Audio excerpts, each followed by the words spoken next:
What's up, everybody? Welcome to the Body Lock. It's your man, Ant Walker, here with the DNA PIMP himself, Dr. Uh, Pat OJ, Esquire. Very, very famous man in the scholastic circles there. Pat, always a pleasure to talk to you. And of course, after UFC 252, we've got a lot of things to talk about, a whole lot of things to unpack. But I think the most important is the legacy of the heavyweight division. Daniel Cormier, supposedly his retirement fight. He came up short in an effort to win back the belt, losing a very close decision to Stipe Miocic, and at least in my opinion, cements Stipe as the heavyweight GOAT, and not just in the UFC. I believe in all of mixed martial arts history.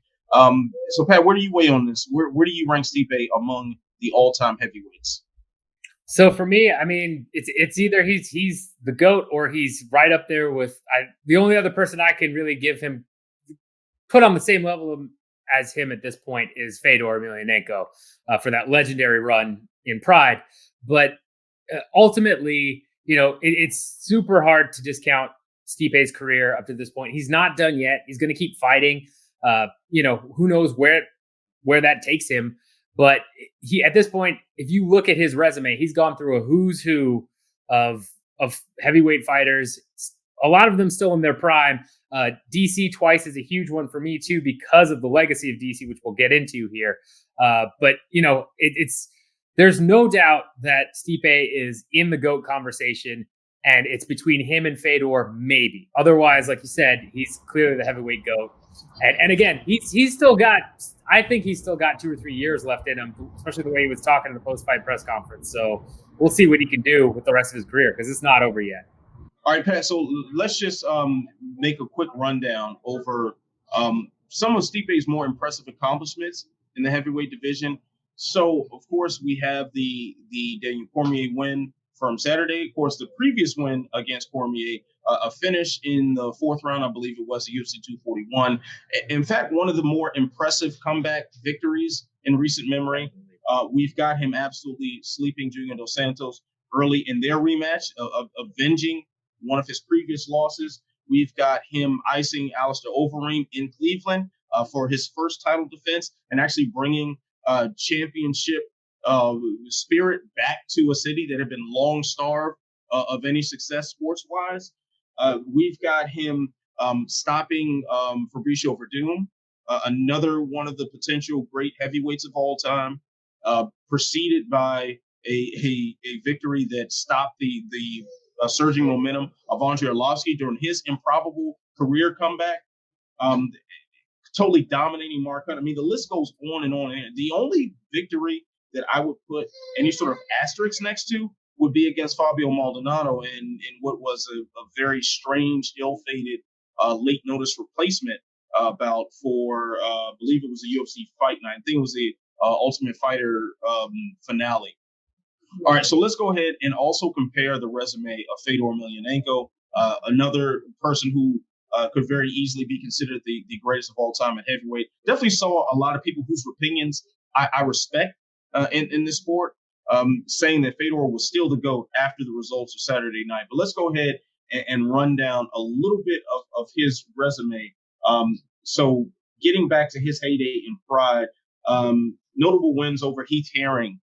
We got Big Nog a couple of times. We got Gary Goodridge. We've got Simi Schelt, whose legacy is mainly defined in kickboxing. We've got Ricardo Arona, Hanato Sobral. There's Mark Coleman. There's Kelvin Randleman, and probably the greatest comeback performance of all time from that head slam to less than a minute later getting a Kimura finish there. Crow Cop. Mark Hunt, Tim Sylvia, Andrei Arlovski, Brett Rogers when he was hyped up pretty big by Strikeforce. And even more recently, granted the name Frank Mir doesn't carry the same cachet as it once did, but a former UFC heavyweight champion, and he was able to finish him in Bellator. Chael Sonnen, multiple title challenger, was able to finish him, and Rampage as well in one of those fights that we probably wish didn't happen, but still, yeah. I mean, impressive resume. But the issue I have with Fedor's resume is in Pride you can poke a lot of holes in it. You can poke a lot of holes in the infrequency of defending the heavyweight belt while still fighting, and that was a sort of a thing with Pride. The champions wouldn't necessarily defend their belts quite often. Right. And then you have some, just all right, just silly matchups. I mean, there was what's his name here, Zulazino. Just some strange fights that don't belong in a resume, and even the one hole you can poke in with Stipe's resume while Fabio Maldonado. Well, Fedor has a victory over him as well, a very questionable victory. Yeah. In what appeared to be a serious smell of a home cooked recipe from the judges in Russia. So, if am I jumping on a limb here in saying that Stipe is the clear number one, and while Fedor is great, over time his legacy doesn't look quite as impressive? I don't think you're jumping on a limb. I think honestly, it's, to me, when I look at it, right, I would lean more towards Stipe myself as well. But the big factors for me are, one, Stipe has lost, but he's avenged those losses. But that knockout from Cormier was rough, right? And he did lose the decision against Dos Santos where it was clear. And he still, despite all that, he's avenged those losses, and he's been able to hang with the newer talent too. That's a huge thing to me. Francis Ngannou, he's looked like a monster in the UFC before and after his Stipe loss. Outside of the Derek Lewis fight, which we all know about, has looked absolutely unbeatable. And Stipe took him down, decisioned him, clearly won that fight, 50-44, I believe. It was, no contest. That type of longevity against the older champions and the new young up-and-comers like Ngannou is huge. That's where Stipe gets the edge. Where Fedor is in the conversation, in my opinion, is the length of that run. It was from 2001, I believe, to 2009, 8 years undefeated, some 25, 26 fights. And like you said, there's a lot of holes in some of those fights, but you still also have a lot of good competition. You have Antonio Rogério Nogueira, you have Crow Cop, you have his more notable accolades. To go on a run like that in 8 years in MMA in general, to not just not get caught somehow, right? To not get knocked out, to come back from Randleman.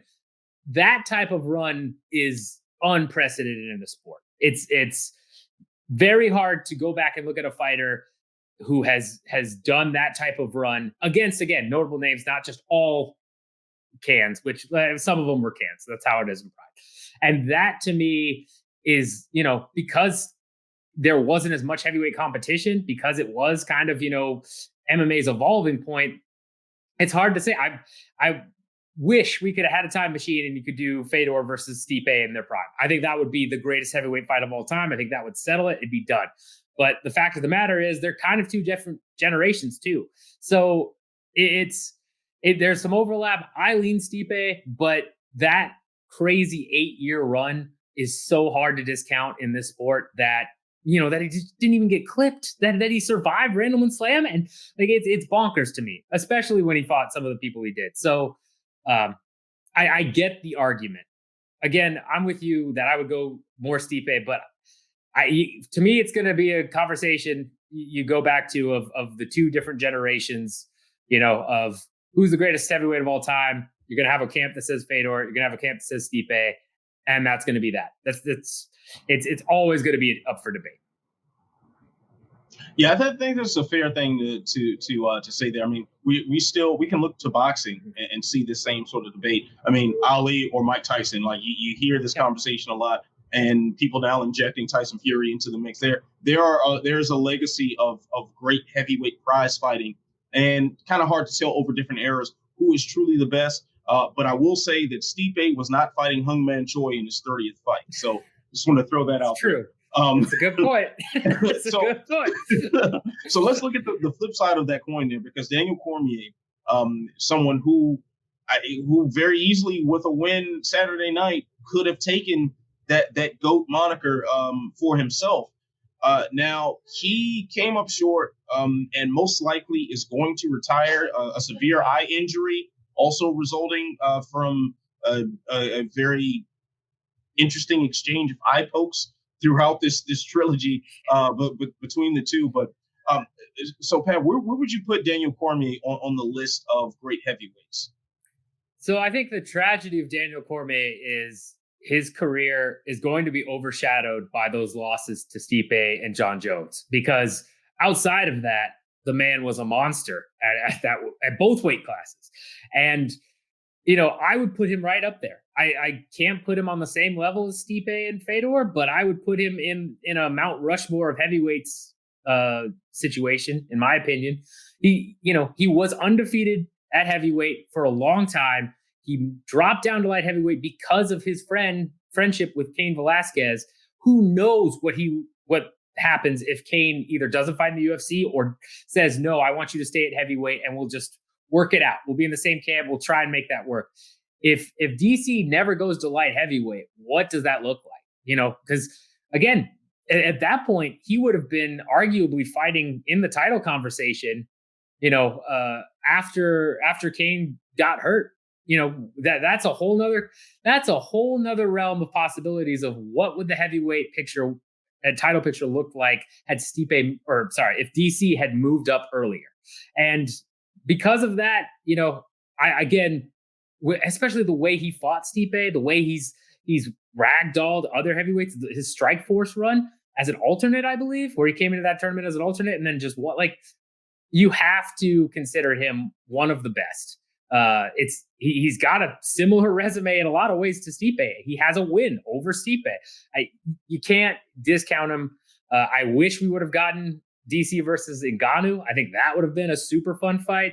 Same with Blades. I think those two are the new generation, and I would have loved to see DC go head to head with them.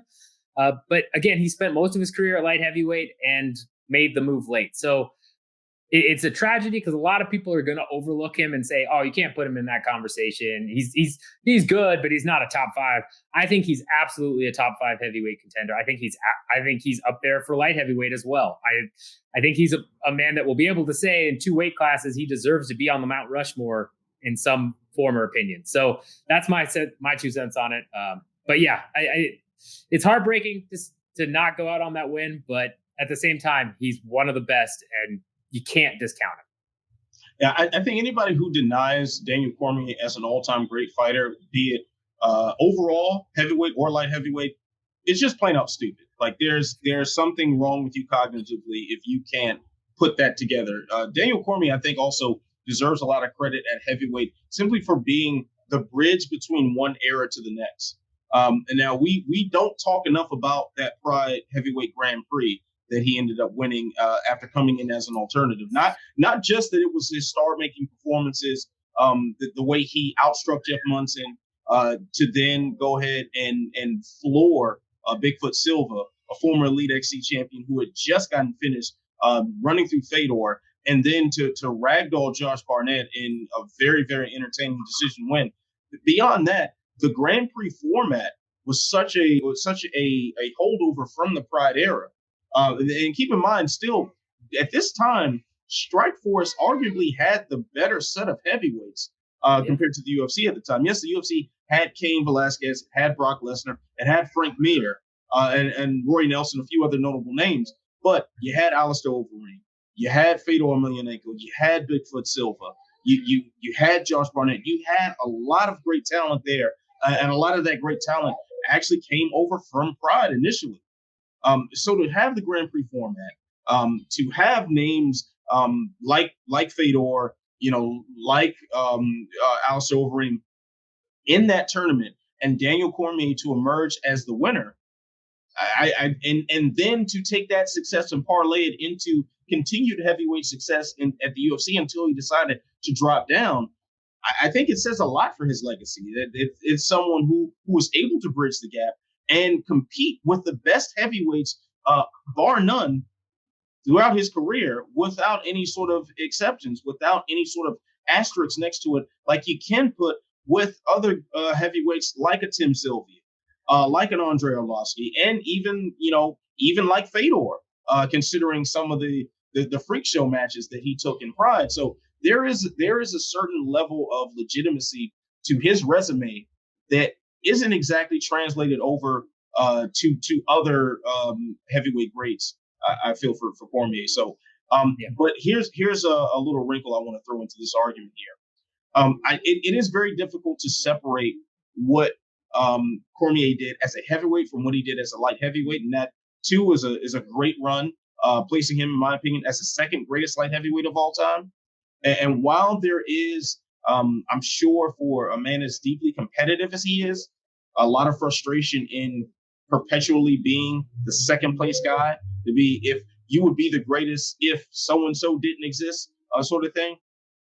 I think being second or third place in these two divisions probably makes him the pound for pound greatest of all time, because you have pound for pound success. If we're defining pound for pound success as success in multiple weight classes, this is a man who reached the mountaintop twice over and was only stopped by the other people that would be considered the greatest of all time.